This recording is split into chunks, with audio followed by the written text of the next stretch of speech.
If you drive a 19-year-old car with nearly 210,000 miles on the clock like I do, you had better take good care of it.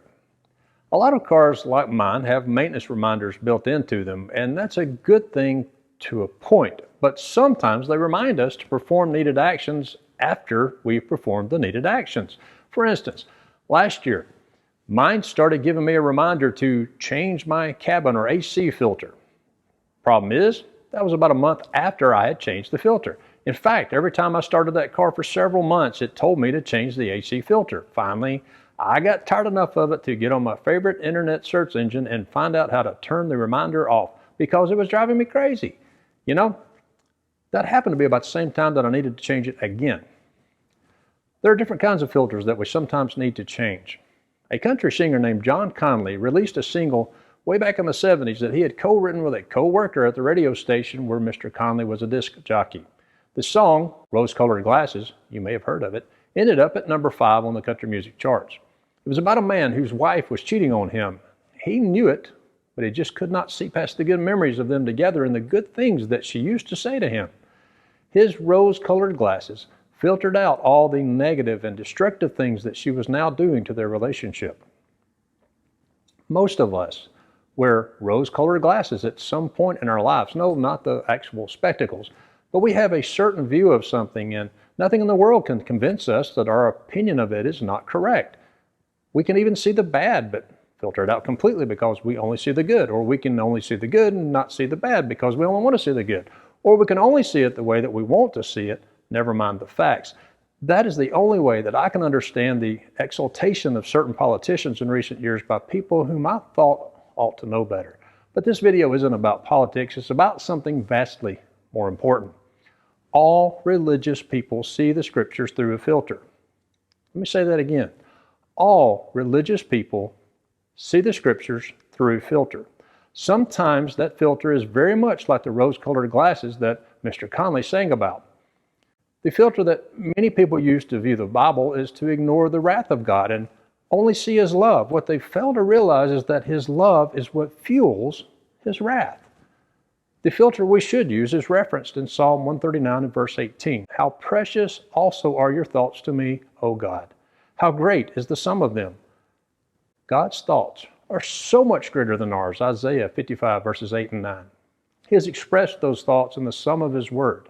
Since He has done so, we must go to that word to know how to please Him. That means we need to interpret it. The only safe way to do so is by letting it define and explain itself. That is how we apply Psalm 139 and verse 18. We must have a mindset of letting the scriptures be our doctrine instead of using the scriptures to prove our doctrine.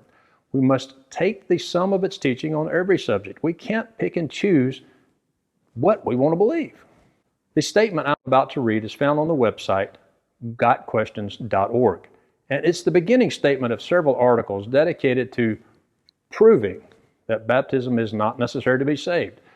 As with any single verse or passage, we discern what it teaches by first filtering it through what we know the Bible teaches on the subject at hand. The fact is that they filter it through their own view of what the Bible teaches on the subject at hand, instead of what the Bible actually teaches on the subject.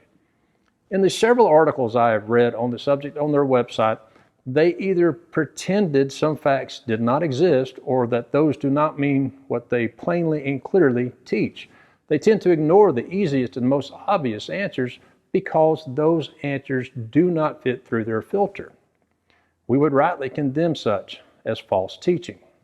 Sadly, most of us have been taught at least some things that are not true according to the sum of the scriptures, but we believe them anyway. If we are not extremely careful, we too will only see what the Bible teaches through the filter of our own belief. Those things we believe to be true will become things we know to be true when they may not even be true at all. Until about 19 years ago, I used the same filter as the folks at gotquestions.org. But then one day something changed. I realized that I was using a filter that may not be the right filter. I literally, vocally woke up that morning making a promise to God that I would begin to study my Bible through the filter that He intended for me to use, the Bible itself. It was not easy. Trust me, it wasn't easy at all. I had some very deep-rooted beliefs that I'd been taught, and I knew that I was right, except that I wasn't. I'd been looking at the Bible through a Baptist filter, just like the folks at gotquestions.org. I knew that I had to forget everything that I'd been taught and learn what the Bible really says. It was the only way that I could please God. Even after nearly 2 decades of study, including 2 years of training at a faithful school of preaching, I must check myself and make sure that I'm using the right filter. If I do not, I can get into trouble, or even worse, teach someone else something that is false and detrimental to their faith. Any of you who maintain your own cars know what trouble might come if you use the wrong filter. None of it would be good. We must regularly replace the filters, and we must be careful to use the correct filters when we do.